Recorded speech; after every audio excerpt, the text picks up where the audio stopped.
Yo, yo. So we're back. Um, Tonight gonna be a real quick one. 20 minutes max. Got the lunar eclipse out there. I gotta go take a peek at. But going into our next chapter. So where we're at now, Steve Jobs, he's has now spent years seeing what can happen when creativity and technology come together. Creativity plus technology, especially through Pixar. So, how does he bring that lesson into the 21st century at Apple? That's pretty much the question going into this chapter. So, welcome to day 22 of becoming more well read. Today, we're reading 21st Century Max, setting Apple apart. Let's find out with iBook 1999. A little picture of them. Clams, ice cubes, and sunflowers. Ever since the introduction of the iMac in 1998, Jobs and Johnny Ive had made beguiling design a signature of Apple's computers. There was a consumer laptop that looked like a tangerine clam, and a professional desktop computer that suggested a Zen ice cube, like bell bottoms that turn up in the back of a closet. Some of these models look better at the time than they do in retrospect, and they show a love of design that was on occasion a bit too exuberant. But they set Apple apart and provided the publicity burst it needed to survive in a Windows world. The Power Mac G4 Cube, released in 2000. Shout out to my birth year, you know what I'm saying? Released in 2000, and was so alluring that one ended up on display in New York's Museum of Modern Art. An 8-inch perfect cube the size of a Kleenex box. It was a pure expression of Jobs' aesthetic. The sophistication came from minimalism. No buttons marred the surface. There was no CD tray, just a subtle slot. And as with the original Macintosh, there was no fan. Pure zen. When you see something that's so thoughtful on the outside, you say, "Oh wow, it must really be thoughtful on the inside," he told Newsweek. We make progress by eliminating things, by removing the superfluous, superfluous.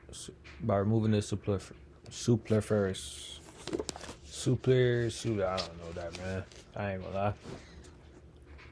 Superfluous. Don't worry about it. Don't worry about it, sweetheart. Yeah, I'm definitely getting back, or not getting back, but like, I'm definitely about to start just looking these words up as I go. Cause that's crazy. Tell me I'm gonna look them up later. Nah, we're gonna get straight to it. Superfluous. That's what I think. Superfluous. Superfluous. Superfluous. Superfluous. Superfluous. Superfluous means something is extra, unnecessary, or more than what you actually need. Superfluous. Superfluous. Superfluous. Superfluous. Superfluous. We make progress by eliminating things by removing the superfluous. Okay. The G4 Cube was almost ostentatious in its lack of ostentation, and it was powerful, but it was not a success. It had been designed as a high-end desktop, but Jobs wanted to turn it, as he did almost every product, into something that could be mass marketed to consumers. The Cube ended up not serving either market well. Workaday professionals weren't seeking a jewel-like sculpture for their desk, and mass market consumers were not eager to spend twice what they paid for a plain vanilla desktop. Jobs predicted that Apple would sell $200,000 cubes per quarter. In its first quarter, it sold half that. The next quarter, it sold fewer than 30,000 units. Jobs later admitted that he had over-designed and overpriced the cube, just as he had the next computer. But gradually, he was learning his lesson. In building devices like the iPod, he can control costs and make the trade-offs necessary to get them launched on time and on. But gradually he was learning his lesson. In building devices like the iPod, he would control cost and make the trade-off necessary to get them launched on time and on budget. Partly because of the poor sales of the Cube, Apple produced disappointing revenue numbers in September 2000. That was just when that was just when the tech bubble was deflating and Apple's education market was declining. The company's stock price, which had been over $60, fell 50% in one day, and by early December it was below $15. None of this deterred Jobs from continuing to push for a distinctive, even distracting new design. When flat screen displays became commercially viable, he decided it was time to replace the iMac. The translucent consumer desktop computer that looked as if it were from a Jetsons cartoon. Uh, when flat screen displays became commercially viable, he decided it was time to replace the iMac, the translucent consumer desktop computer that looked as if it were from a Jetsons cartoon. Ive came up with a model that was somewhat conventional, with the guts of the computer attached to the back of the flat screen. Jobs didn't like it, as he often did, both at Pixar and at Apple. He slammed on the brakes to rethink things. There was something about the design that lacked purity. He felt, why have this flat display if you're going to gloom all this stuff on its back? He asked Ive. We should let each element be true to itself. Jobs went home early that day to mull over the problem, then called Ive to come by. They wandered into the garden, which Jobs' wife had planted with a profusion of sunflowers. Every year I do something wild with the garden, and that time it involved masses of sunflowers. With a sunflower house for the kids, she recalled. Johnny and Steve were riffing on their design problem. Then Johnny asked, what if the screen was separated from the base like a sunflower? He got excited and started sketching. Ive liked his designs to suggest a narrative, and he realized that a sunflower shape would convey that the flat screen was so fluid and responsive that it could reach for the sun. In Ives' new design, the Mac screen was attached to a movable chrome neck, so that it looked not only like a sunflower but also like a cheeky Luxo lamp. Indeed, it evoked the playful personality of Luxo Jr. in the first short film that John in the first short film that John Lasseter had made at Pixar. Apple took out many patents for the design, most crediting Ive, but on one of them for a computer system having a movable assembly attached to a flat panel display. Jobs listed himself as the primary inventor. In hindsight, some of Apple's Macintosh designs may seem a bit too cute, but other computer makers were at the other extreme. It was an industry that you'd expect to be innovative, but instead it was dominated by cheaply designed generic boxes. After a few ill-conceived stabs at painting on blue colors and trying new shapes, companies such as Dell, Compaq, and HB commoditized computers by outsourcing manufacturing and competing on price. With its spunky designs and its path-breaking applications like iTunes and iMovie, Apple was about the only place innovating. Intel inside. Apple's innovations were more than skin deep. Since 1994, it had been using a microprocessor called the PowerPC that was made by a partnership of IBM and Motorola. For a few years, it was faster than Intel's chip, and oh my goodness.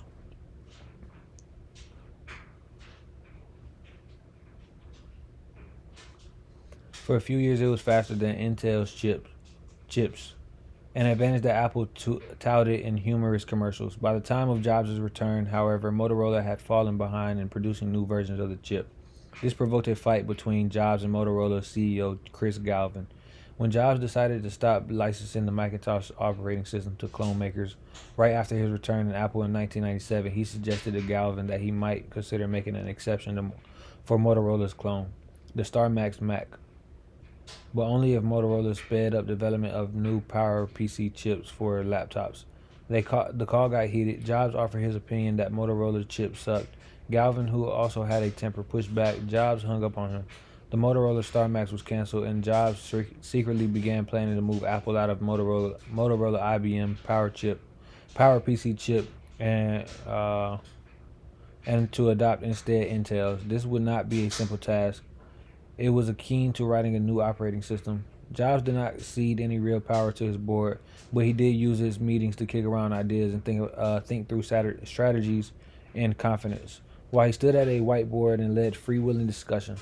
For 18 months, the directors discussed whether to move to an Intel architecture. We debated it. We asked a lot of questions, and finally, we all decided it needed to be done. Board member Art Levinson recalled.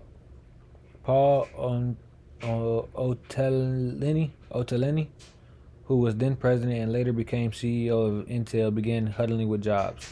They had gotten to know each other, and when Jobs was struggling to keep Next alive, and as Otellini later put it, his arrogance had been temporarily tempered. Otellini has a calm and wry take on people, and he was amused rather than put off when he discovered, upon dealing with Jobs at Apple in the early 2000s, that his juices were going again, and he wasn't nearly as humble as anymore. Intel had deals with other computer makers, and Jobs wanted a better price than they had. We had to find creative ways to bridge the numbers, said Otellini. Most of the negotiations was done, as Jobs preferred, on long walks, sometimes on the trails up to the radio telescope known as the dish above the Stanford campus. Jobs would start the walk by telling a story and explaining how he saw the history of computers evolving. By the end, he would be haggling over price. Intel had a reputation for being a tough partner, coming out of the days when it was run by Andy Grove and Craig Barrett. Otellini said, Andy Grove and Craig Barrett, Otellini said, I wanted to show that Intel was a company you could work with. So a crack team from Intel worked with Apple, and they were able to beat the conversion deadline by 6 months. Jobs invited Otellini to Apple's Top 100 management retreat, where he donned one of the famous Intel lab coats that looked like a bunny suit and gave Jobs a big hug. At the public announcement in 2005, the usually reserved Otellini repeated the act. Apple and Intel, together at last, flashed on the big screen.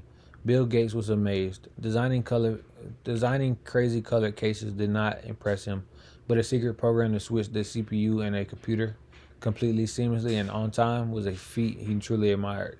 If you'd say, okay, we're going to change our microprocessor chip, and we're not going to lose a beat, that sounds impossible.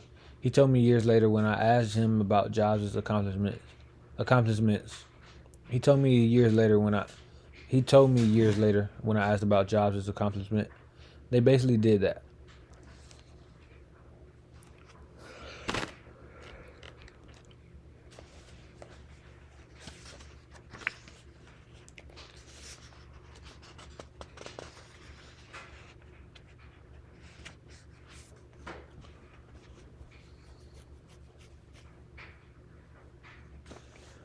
Okay, boom.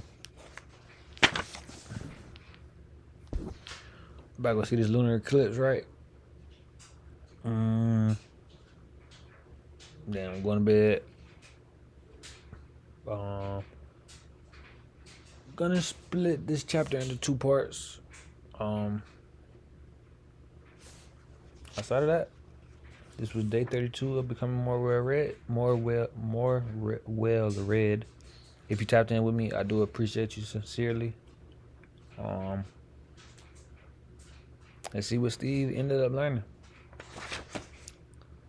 But for now, ciao. Be back for day 43.